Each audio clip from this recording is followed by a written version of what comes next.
Hi students, आज हम लोग फिजिक्स में एक नया चैप्टर स्टार्ट करेंगे जिसका नाम है force and laws of motion. इससे पहले मैंने मोशन पर वीडियो बनाया हुआ है। अगर आप लोगों ने नहीं देखा है तो आलम एकेडमी पर जाकर एक बार ज़रूर देखें।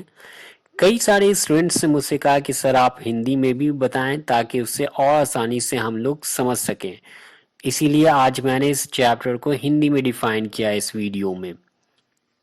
फोर्स क्या है? फोर्स के बारे में जब भी कोई हमसे पूछता है तो एक बार के लिए हम लोग कंफ्यूज हो जाते हैं कि फोर्स है क्या। लेकिन उसी फोर्स को हम अपने डे टू डे लाइफ में हमेशा यूज करते रहते हैं। कोई भी काम करने के लिए हम क्या करते हैं, फोर्स अप्लाई करते हैं। जैसे कि फॉर एग्जांपल अगर हमें गेट खोलना है, ओपन करना है, तो हम क्या करते हैं, वी अप्लाई फोर्स। अगर हमें गेट क्लोज करना है, what we do that, we apply force. तो हर केस में हम लोग कहीं ना कहीं फोर्स का यूज करते हैं। फोर्स को कैसे डिफाइन करना है, इससे पहले हम लोग क्या करते हैं, कुछ एग्जांपल्स देख लेते हैं जो कि हमारे डे टू डे लाइफ में होते रहते हैं। कोई भी ऑब्जेक्ट हो, जैसे कि फॉर एग्जांपल यहाँ पे एक एप्पल को लिया गया है, ये हमेशा जमीन की तरफ ही क्यों गिरता है, अर्थ की तरफ ही क्यों आता है? क्या इसके पीछे कोई फोर्स काम करता है? अगर हम कोई व्हीकल को देखें तो ये जो चलता है, ये कैसे चलता है? क्या इसके पीछे भी कोई फोर्स है? अगर किसी ऑब्जेक्ट को हमें एक जगह से दूसरी जगह करना है तो क्या इसके पीछे भी हमें फोर्स अप्लाई करना होता है? बिल्कुल, हर केस में हम लोग क्या करते हैं, फोर्स अप्लाई करते हैं। और ये किस तरीके का फोर्स है, इसके बारे में हम लोग जरूर पढ़ेंगे। सबसे पहले हम लोग फोर्स का डेफिनेशन देखते हैं। फोर्स इज अ पुश और पुल which takes place due to the interaction between two objects. The SI unit of force is Newton.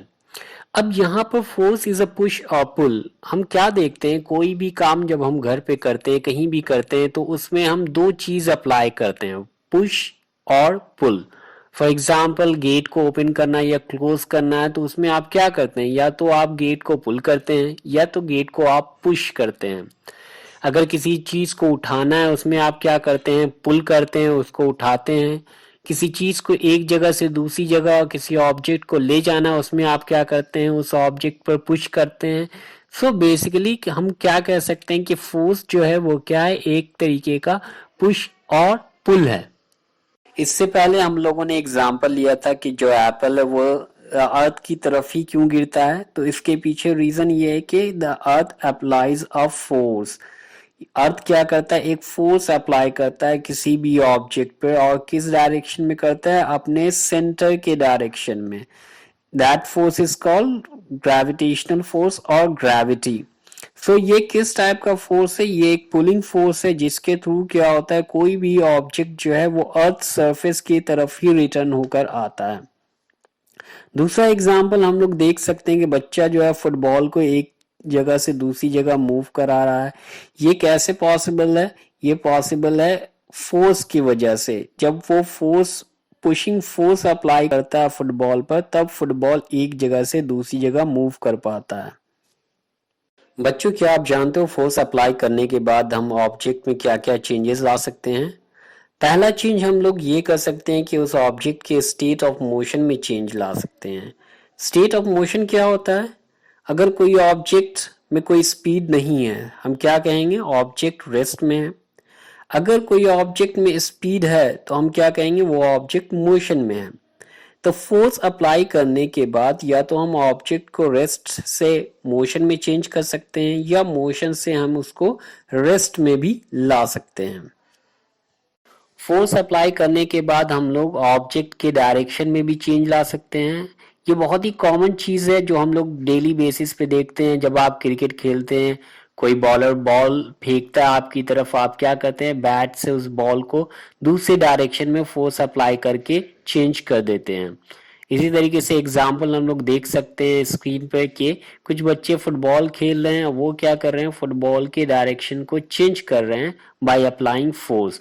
So force apply करके हम ऑब्जेक्ट के डायरेक्शन को भी चेंज कर सकते हैं। नेक्स्ट हम देखते हैं कि फोर्स अप्लाई करने के बाद किसी भी ऑब्जेक्ट के हम शेप में भी चेंजेस ला सकते हैं। शेप जैसे कि एग्जाम्पल में हम देख सकते हैं कि फोर्स अप्लाई किया जा रहा है और इस रबर बॉल की शेप को हम क्या कर रहे हैं, चेंज कर रहे हैं। इसी तरीके से हम डेली बेसिस पे बहुत सारी चीज़ों को देखते हैं, जैसे कि हम अगर कोई मिल्क का पाउच लेकर के आते हैं तो उसको हम प्रेस करके उसके शेप को चेंज कर सकते हैं। इसी तरीके से कोई और भी चीज़ें जो हमारे आसपास हैं उन पे हम फोर्स अप्लाई कर उसके शेप में चेंजेस ला सकते हैं। बच्चों, किसी भी ऑब्जेक्ट पर जब फोर्स लगाया जाता है तो वो फोर्स दो तरीके के फोर्स हो सकते हैं, या तो बैलेंस फोर्स हो सकता है या अनबैलेंस्ड फोर्स हो सकता है। तो हम सबसे पहले बैलेंस फोर्स के बारे में पढ़ते हैं। Balance force are those two forces acting in opposite directions on an object and they are equal in size। Balance force का क्या मतलब होता है कि अगर किसी भी ऑब्जेक्ट पर दो फोर्स अप्लाई किया जा रहा है और दोनों फोर्स इक्वल हैं। आप जानते हैं फोर्स के लिए हम जैसे हम यूज करते हैं 50 न्यूटन, 40 न्यूटन, 60 न्यूटन, कोई भी वैल्यू हम ले सकते हैं। अगर दोनों वैल्यू इक्वल है और दोनों का डायरेक्शन ऑपोजिट डायरेक्शन है तो ये फोर्स क्या कहलाएगा, बैलेंस्ड फोर्स कहलाएगा। इसके लिए हम एक एग्जांपल लेते हैं। हम देख सकते हैं कि इस फिगर में दोनों साइड से इक्वल मैग्नीट्यूड का फोर्स अप्लाई किया जा रहा है, 40 न्यूटन। अब दोनों लेट्स से दैट कि एक फॉर F1 है और दूसरा F2 है। So it is quite clear कि F1 इक्वल्स टू F2 है। एंड अगर F1 इक्वल्स टू F2 है तो क्या ऑब्जेक्ट के पोजीशन में कोई चेंजेस आएगा? बिल्कुल नहीं आएगा, क्योंकि दोनों फोर्स इक्वल है, इसलिए ऑब्जेक्ट अपनी जगह पर ही रहेगा। ठीक है। जो दूसरा फोर्स है that is called unbalanced force. Unbalanced force are those two forces acting in opposite directions on an object and they are unequal in size. Unbalance नाम से ही पता चलता है कि ऐसा फोर्स जो कि बैलेंस ना हो। ऐसा दो फोर्स जो किसी ऑब्जेक्ट पे अप्लाई किया जा रहा हो लेकिन दोनों का वैल्यू अलग हो। डायरेक्शन कुछ भी हो सकता है, सेम डायरेक्शन भी हो सकता है, ऑपोजिट डायरेक्शन भी हो सकता है, लेकिन उन दोनों फोर्सेस का वैल्यू सेम नहीं होना चाहिए। तो ये फोर्स क्या कहलाता है? अनबैलेंस फोर्स कहलाता है। अब यहाँ पर हम एक एग्जांपल लेते हैं। हम देख सकते हैं कि एक टेबल पर दो साइड से फोर्स अप्लाई किया जा रहा है, एक F1 एक F2। F1 का वैल्यू है 50 न्यूटन, F2 है 40 Newton. So it's quite obvious जिस डायरेक्शन से ज्यादा फोर्स अप्लाई किया जा रहा है उस डायरेक्शन में ऑब्जेक्ट मूव करेगा। जैसा कि हम देख पा रहे हैं कि ऑब्जेक्ट उसी डायरेक्शन में मूव कर रहा है। अगर हम इसका नेट या रिजल्टेंट फोर्स अगर हमें निकालना हो तो हम क्या करेंगे? जब भी फोर्स अपोजिट डायरेक्शन में होगा, इन दैट केस हम लोग क्या करेंगे? For finding the net force we will subtract the value. हम लोग क्या करेंगे? वैल्यू को सबट्रैक्ट कर देंगे। यहाँ पे हम लोग क्या कर रहे हैं? F1 minus F2। So 50 minus 40 that is equal to 10 newton. So the table will move in the direction in which greater force F1 is being applied। जिस डायरेक्शन में F1 फोर्स अप्लाई किया जा रहा है उसी डायरेक्शन में table move करेगा, क्योंकि वो फोर्स बड़ा है। बट अगर दो या दो से अधिक फोर्स सेम डायरेक्शन में ही अप्लाई किया जा रहा है, इस केस में अगर हमें नेट या रिजल्टेंट फोर्स फाइंड आउट करना हो तो हम क्या करेंगे? हम सारे फोर्सेस को ऐड कर देंगे and that will be the resultant force. मान लें कि यहाँ पर F1 और F2 दोनों एक ही डायरेक्शन में अप्लाई किया जा रहा था, तो दोनों का जो नेट और रिजल्टेंट फोर्स आएगा वो क्या आ जाएगा? F1 plus F2 that is equal to 50 plus 40 90 newton. तो ये 90 न्यूटन हो जाएगा। तो बच्चों, अनबैलेंस फोर्स के थ्रू हम क्या कर सकते हैं? किसी भी ऑब्जेक्ट के स्टेट ऑफ मोशन में चेंज ला सकते हैं। अगर कोई ऑब्जेक्ट मोशन में है तो हम उसे रेस्ट में ला सकते हैं अनबैलेंस फोर्स के थ्रू। अगर कोई ऑब्जेक्ट रेस्ट में है तो हम उसको मोशन में ला सकते हैं। किसी भी ऑब्जेक्ट के हम स्पीड में चेंजेस ला सकते हैं। ये सारी चीजें किस फोर्स के थ्रू पॉसिबल हैं? दैट इज अनबैलेंस फोर्स के थ्रू। क्योंकि बैलेंस फोर्स के थ्रू हम क्या कर सकते हैं? कोई भी चेंजेस नहीं ला सकते हैं। Now we talk about first law of motion. Newton का क्या कहना था? कोई भी ऑब्जेक्ट अगर वो रेस्ट में है तो वो रेस्ट में ही रहता है, या अगर यूनिफॉर्म मोशन में है तो वो यूनिफॉर्म मोशन में ही रहता है जब तक कि कोई उस पर एक एक्सटर्नल अनबैलेंस फोर्स काम ना करता हो। ये चीज हम आसपास में भी देख सकते हैं, जैसे कि कोई टेबल है, अगर वो टेबल उसको हम छोड़ दें तो वो अभी रेस्ट में ही है। अगर उसको मूव कराना तो हम क्या करेंगे, उसमें हम एक force, external unbalance force apply करेंगे, तभी वो एक जगह से दूसरी जगह मूव होगा। इसका मतलब ये है कि कोई भी ऑब्जेक्ट अगर रेस्ट में है तो वो अपना पोजीशन चेंज नहीं करेगा जब तक कि कोई उस पर एक एक्सटर्नल फोर्स काम ना करे।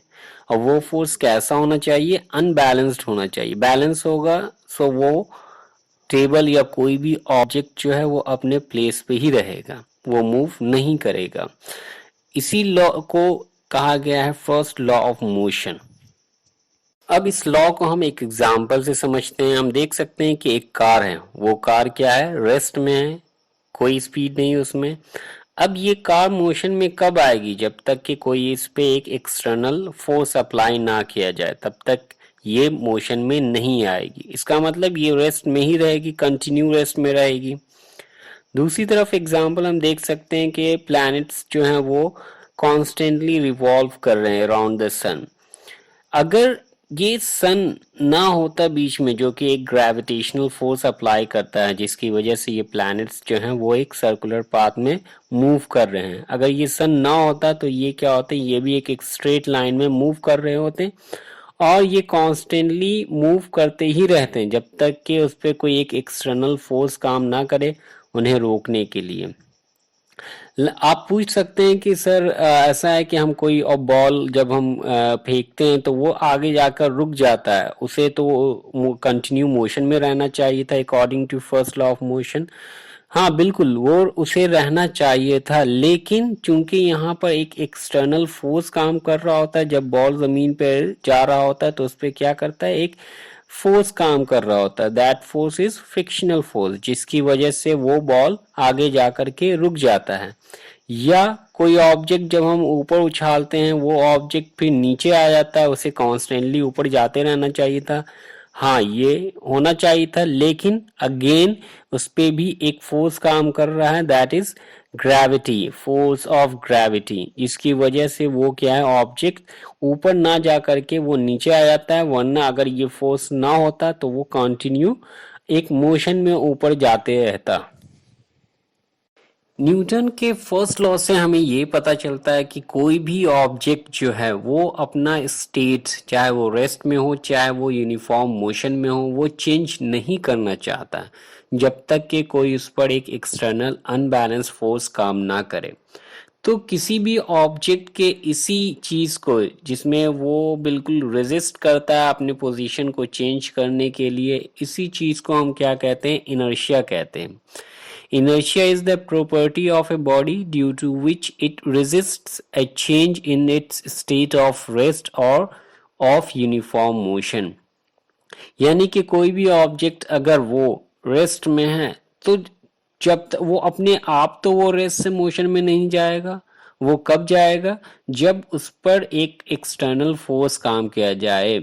और वो फोर्स क्या होना चाहिए, वो फोर्स उसको उस रेस्ट से मोशन में लाने के लिए इनफ होना चाहिए, तभी जाकर ये पॉसिबल होगा।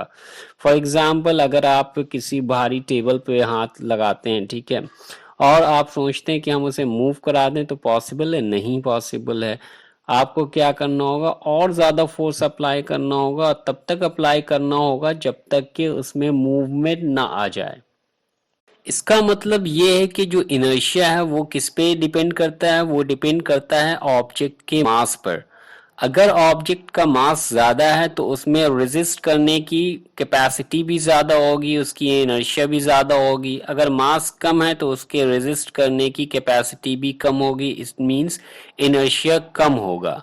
अब हम इसे एक एग्जांपल से समझते हैं। हम देख सकते हैं कि जो बच्चा है वो एक छोटे से कार के पीछे भी है, एक बड़े से कार के पीछे भी है। दोनों कार क्या है, अभी रेस्ट में है। अब दोनों कार को अगर हमें रेस्ट से मोशन में लाना है तो हमें क्या करना होगा, कोई एक फोर्स अप्लाई करना होगा। अब ये फोर्स जो अप्लाई होगा तो ये डिपेंड करेगा उस ऑब्जेक्ट के मास पर। अब हम देखते हैं कि क्या बच्चा छोटे से कार को मूव करा पाता है। तो हम देख रहे हैं कि हाँ, जब फोर्स अप्लाई किया जाता है तो छोटा कार मूव हो जाता है, लेकिन वही बच्चा जब बड़े कार पर अप्लाई करता है फोर्स तो वो बड़ा कार मूव नहीं होता। ये क्यों हो रहा है? ये इसलिए हो रहा है जो रेजिस्ट करने की कैपेसिटी है छोटे कार में उसके मास कम होने की वजह से कम है, और बड़े कार में मास ज्यादा होने की वजह से ज्यादा है। Now we talk about types of inertia. अब हम इनर्शिया के टाइप्स के बारे में बात करते हैं। इनर्शिया को तीन पार्ट्स में डिवाइड कर दिया जाता है। पहला है इनर्शिया ऑफ रेस्ट, दूसरा इनर्शिया ऑफ मोशन और तीसरा inertia of direction. Inertia of rest क्या है? कोई भी ऑब्जेक्ट अगर रेस्ट में है तो वो क्या चाहता है? वो रेस्ट में ही रहना चाहता है, और वो रेस्ट से मोशन में कब तक नहीं आता है? जब तक के कोई इस पे एक एक्सटर्नल फोर्स काम ना करे। इनर्शिया ऑफ रेस्ट को अब हम एक एग्जाम्पल से समझने की कोशिश करते हैं। हम देख सकते हैं कि यहाँ पर एक ट्री है। अब इस ट्री पे क्या करते हैं कि एक बच्चा जो है वो फोर्स अप्लाई करता है। फोर्स अप्लाई करने की वजह से वो ट्री जो है वो मोशन में आ जाता है, लेकिन वो जो लीव्स और जो फ्रूट्स हैं उस पे वो क्या है, अभी भी अब रेस्ट में ही रहना चाहते हैं, जिसकी वजह से क्या होता है कि पेड़ तो आपका ट्री जो है मोशन में आ जाता है, लेकिन ये अपने पोजीशन पे ही रहने की वजह से वहां से टूटकर वो गिर जाते हैं नीचे। इनर्शिया ऑफ रेस्ट का हम दूसरा एग्जाम्पल समझते हैं। एक बहुत ही कॉमन एग्जाम्पल है जो हम ऑन डेली बेसिस ऑब्जर्व करते हैं। जब कभी भी हम बस में ट्रैवल करते हैं तो हम क्या देखते हैं कि जब बस रेस्ट में होता है तो हम भी रेस्ट में होते हैं, लेकिन जैसे ही बस मूव करती है, मोशन में आती है, हम क्या करते हैं? पीछे की तरफ धकेल दिए जाते हैं। ऐसा लगता है पीछे गिरने लगते हैं। ऐसा इस वजह से होता है कि जब बस मोशन में आती है तो उसके साथ अटैच हमारा लेग भी मोशन में आ जाता है, लेकिन जो अपर पार्ट ऑफ बॉडी है वो अभी भी रेस्ट में ही रहना चाहता है, वो रेजिस्ट करता है, जिसकी वजह से वो पीछे रह जाता है और हमारा नीचे वाला पार्ट आगे बढ़ना चाहता है। इस वजह से हम पीछे की तरफ धक्का दे दिए जाते हैं। Now we discuss about inertia of motion. Inertia of motion क्या है? इनर्शिया ऑफ मोशन का मतलब है कोई भी ऑब्जेक्ट अगर वो मोशन में है तो वो उसी यूनिफॉर्म मोशन में रहना चाहता है, वो रेस्ट में नहीं आना चाहता है। और वो रेस्ट में कब तक नहीं आएगा? जब तक कि उस पर कोई एक एक्सटर्नल अनबैलेंस फोर्स काम ना करे। इनर्शिया ऑफ मोशन को अब हम एक एग्जाम्पल से समझते हैं। हम देख सकते हैं एक बाइक जो है वो मोशन में, उस पर बैठे गर्ल और बॉय दोनों मोशन में है, लेकिन जैसे फोर्स अप्लाई किया जाता है, ब्रेक अप्लाई किया जाता है, तब क्या होता है कि वो जो बाइक है वो रुक जाती है। लेकिन इनर्शिया ऑफ मोशन के कारण गर्ल जो है वो उसकी बॉडी जो है अभी भी मोशन में है, और जिसकी वजह से वो आगे जाकर के गिर जाती है।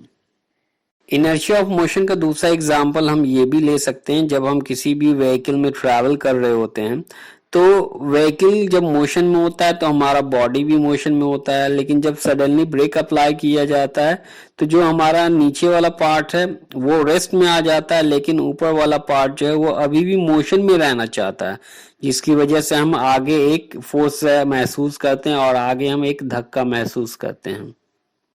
तीसरा इनर्शिया इनर्शिया ऑफ डायरेक्शन है। इनर्शिया ऑफ डायरेक्शन का मतलब होता है कोई भी बॉडी अगर किसी एक पर्टिकुलर डायरेक्शन में जा रही होती है तो वो उसी डायरेक्शन में जाना चाहती है, वो डायरेक्शन चेंज नहीं करना चाहती जब तक कि उस पर कोई एक एक्सटर्नल अनबैलेंस फोर्स काम ना करे। अब इसे हम एक एग्जाम्पल से समझते हैं। हम देख सकते हैं कि एक बाइक जो है वो मूव कर रही है, उस पर एक लड़का एक लड़की बैठे हुए हैं, दोनों मोशन में है, लेकिन जैसे ही बाइक की डायरेक्शन चेंज की जाती है due to inertia of direction girl falls sideways. जो गर्ल है वो क्या है? साइड में जाके गिर जाती है, क्योंकि वो जो है अभी भी वो रेजिस्ट करती है वो अपने डायरेक्शन को लेकर, जिसकी वजह से वो साइड में गिर जाती है। डियर स्टूडेंट्स, आपने भी ऑब्जर्व किया होगा जब आप किसी गाड़ी में ट्रैवल कर रहे होते हैं और अचानक से उस गाड़ी का डायरेक्शन चेंज किया जाता है तो आप साइडवेज में, इट मींस जो पहले आपका डायरेक्शन था उसी डायरेक्शन में आप गिरने लगते हैं। तो ये किस वजह से होता है? ये इनर्शिया ऑफ डायरेक्शन की वजह से होता है। Now we discuss about the last topic of this video. और वो लास्ट टॉपिक है हमारा मोमेंटम। मोमेंटम का मतलब क्या होता है? मोमेंटम का मतलब होता है power of velocity of an object. किसी भी ऑब्जेक्ट में जो वेलोसिटी के कारण जो उसकी कैपेसिटी या पावर होती है वही उसका क्या कहलाता है? मोमेंटम कहलाता है। फॉर एग्जाम्पल, अगर दो बॉल है हमारे पास, दोनों सेम बॉल है, अगर दोनों सेम बॉल में से एक बॉल को हम एक 50 मीटर पर सेकंड के हिसाब से फेंकें और दूसरे को 100 मीटर पर सेकंड के हिसाब से फेंकें, तो कौन ज्यादा इंपैक्ट करेगा? वो जिसकी वेलोसिटी ज्यादा है, राइट। अगर दूसरा केस हम ये देखें कि दो अलग अलग बॉल है, एक का मास ज्यादा है दूसरे का मास कम है, लेकिन दोनों की स्पीड सेम है और दोनों को फेंकें तो कौन ज्यादा इंपैक्ट करेगा? जिसका मास ज्यादा है, राइट। मोमेंटम हमारा दो चीजों पे डिपेंड करता है, एक है मास और दूसरा है वेलोसिटी। अगर कोई दो ऑब्जेक्ट है, दोनों का मास सेम है, तो मोमेंटम उस ऑब्जेक्ट का ज्यादा होगा जिसकी वेलोसिटी ज्यादा है। और अगर दो ऑब्जेक्ट है, दोनों की वेलोसिटी सेम है लेकिन दोनों का मास अलग है, तो जिस ऑब्जेक्ट का मास ज्यादा होगा उसका मोमेंटम भी ज्यादा होगा। मोमेंटम का एसआई यूनिट हम केजी मीटर पर सेकेंड लेते हैं, क्योंकि SI unit of mass is KG and SI unit of velocity is metre per second. So SI unit of momentum हम इसका क्या लेंगे? KG metre per second. इसमें एक डायरेक्शन भी होता है जिसकी वजह से हम इसे क्या कहते हैं? वेक्टर क्वांटिटी कहते हैं। अगर किसी भी ऑब्जेक्ट की वेलोसिटी जीरो होगी तो उसका मोमेंटम क्या होगा? उसका मोमेंटम भी जीरो होगा, क्योंकि मोमेंटम का फॉर्मूला हमारे पास P equals to m into V है। अगर v जीरो है तो m into zero that is equal to zero. किसी भी ऑब्जेक्ट का हम मोमेंटम कैसे फाइंड आउट करते हैं, इसके लिए एक एग्जांपल ले लेते हैं। हम देख सकते हैं कि एक कार है जिसका मास 2000 kg है और इसकी स्पीड 50 मीटर पर सेकेंड है। मोमेंटम का फॉर्मूला हमें मालूम है, mass into velocity. So 2000 into 50 that is equal to 1 lakh kilogram meter per second. Dear students, I believe ये सारे टॉपिक्स काफी अच्छे तरीके से क्लियर हो गए होंगे। नेक्स्ट वीडियो में हम नए टॉपिक्स को डील करेंगे। Okay, so thank you very much for watching this video. You have a good day.